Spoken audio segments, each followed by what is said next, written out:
weight. Nobody can do what you do. You are the only person that knows who you are, that has your talent, that has your vision, and there is no better time than the moment that you have in front of you. Every single moment fleets by and is now a past moment.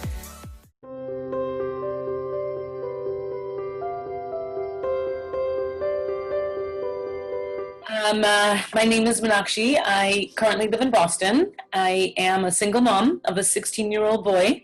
I'm originally from India. Spent half of my life in India, and the other half of my life has so far been in the United States. I have lots of facets to myself. On top of being a mom, I'm also a doctor, and I practice in Boston. One of the things that along the way I tapped into was Reiki. I'm an open-minded doctor. I'm a doctor that doesn't think only about medicine in the form of the human body, but also looks at the mental, emotional, physical, and spiritual aspects of ourselves. And it's really important for me to be able to integrate all of that together.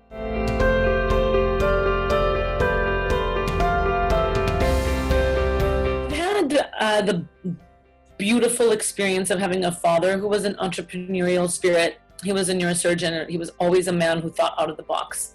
He died 8 years ago, but he had created multiple opportunities for me to learn from him of using his passion, his knowledge, his interests in life and in people that brought out a very natural desire to create as a young girl, because it was very natural for him. So 10 years ago, I had my own practice. So I was an actual entrepreneur serving patients using telemedicine and functional medicine online. I loved it. It was creative and it was successful and it was unique and it was on the edge of what the future was. That led me to developing my book club, which was another entrepreneurial experience. That was 5 years ago. Again, really successful. It survived. We've got 25 women and we meet every month. And I think being an entrepreneur, the inspiration is simply opening my eyes, being really alive, appreciating every single thing that life has to offer, and then finding something that I'm good at, that I want to do.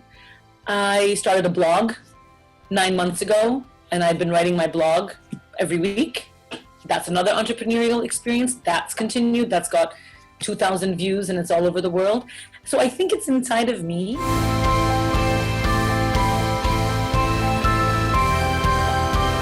So the business is about art as a form of expression, and it is a tool for self-love and for healing.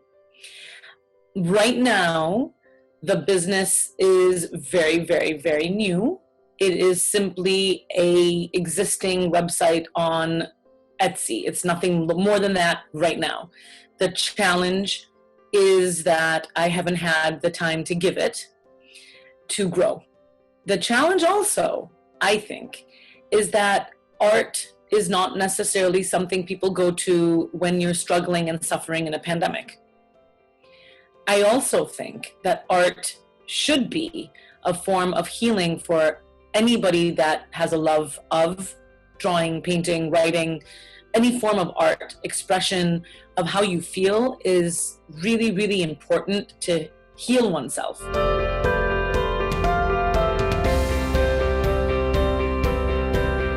I did not have any challenges to get me to start it because it was something I truly wanted to do. I was inspired.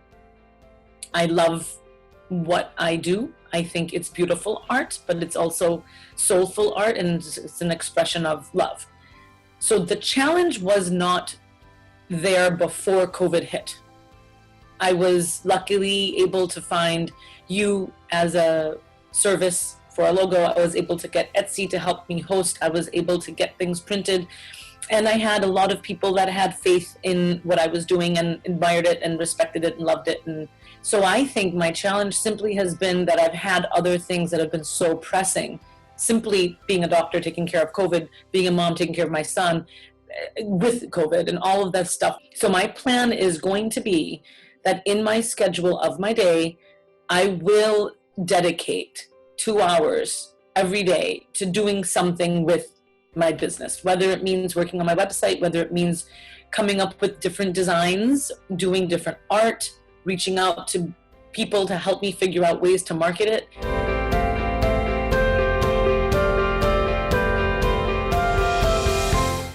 I think being an entrepreneur taps into one strong belief in oneself. You are the one who is taking on the role of creating something that wasn't there before, of having other people open their eyes to see it, have them listen to you, have them experience the excitement that you have for something that has not yet been designed. That experience is almost like having a baby. It's unique, it's one of a kind, and it gives birth to something that's going to grow and hopefully leave a really long legacy that will outlive future generations. Like, that's what the dream of any entrepreneur is.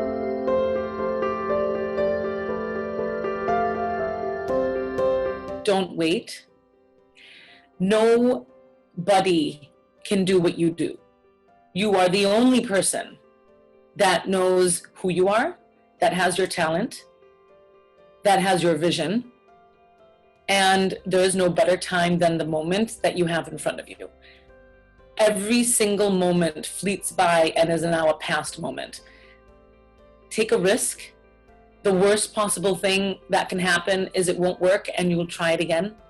But if you never try it, the worst possible outcome is that you lost the opportunity and you never tried it. And the worst feeling is to look at your life backwards and feel regret and think, I should have done that. Don't let that happen. Take advantage of who you are and jump and do it now.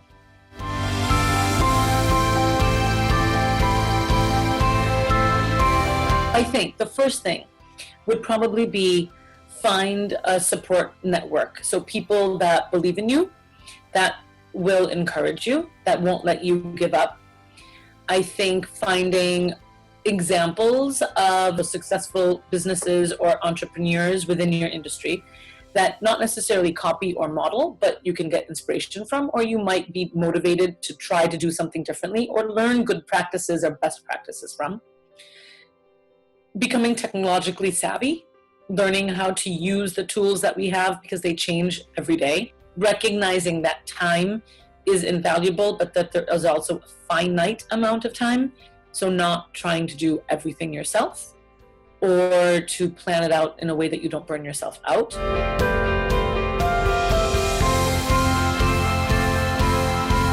It's the first thing people see. 2 years ago, I was traveling with my son. We were in a train station and there was a boy who had his suitcase covered with stickers that had different brands on them.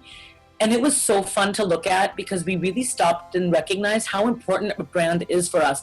There was an emotional connection to every single brand that we recognized. And there is a color pattern, and there's an image, and there's a feeling that you connect with when you see something that you've seen over and over again that has an experience for you personally. So I think without a brand, without a logo, you don't necessarily have a mental or physical ability to visually see something that is so important for human beings to have if they want to make a relationship to an experience.